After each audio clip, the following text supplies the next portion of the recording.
आणि आज मतदानाचा दिवस असल्यानं लातूरमध्ये चित्रपटगृह बंद ठेवण्यात आली आहेत। लोकांनी मतदानाचा हक्क बजावावा यासाठी चित्रपटगृह बंद ठेवण्याचा निर्णय झालाय। मतदानाचा दिवस सुट्टी म्हणून एन्जॉय न करता लोकशाही बळकट करण्यासाठी मतदान केलं जावं यासाठी चित्रपटगृह बंद ठेवण्यात आली आहेत। लातूरमध्ये 70 जागांसाठी 18 प्रभागांमध्ये 359 उमेदवार निवडणुकीच्या रिंगणात आहेत।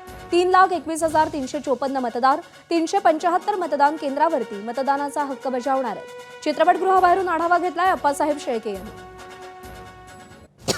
लातूरमध्ये आज महानगरपालिकेचं मतदान होतं आणि हाच मतदानाचा हक्क सर्वांनी बजावा यासाठी चित्रपटगृह जे आहेत ते बंद ठेवण्यात आलेले आहेत। लातूरच्या PVR चित्रपटगृहाबाहेर आपण आहोत। आज सर्रास आपण पाहतो की मतदानाच्या दिवशी अनेक जण हॉलिडे मूडमध्ये असतात, सुट्टीचा आनंद म्हणून चित्रपटाकडे जाण्याचं प्रमाणही पाहायला मिळतं आणि तोच प्रकार होऊ नये, लोकांनी मतदानाचा हक्क बजावा यासाठी हे जे चित्रपटगृह आहे ते बंद ठेवण्यात आलेले आहे। लातूर महानगरपालिकेमध्ये 70 नगरसेवकच्या जागेसाठी 18 प्रभागामध्ये जवळपास 350 उमेदवार आहेत ते रिंगणात आहेत।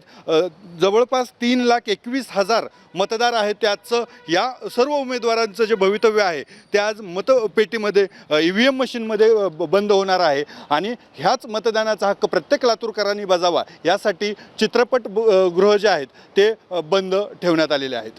अप्पासाहेब शेळके, ABP माझा, लातूर।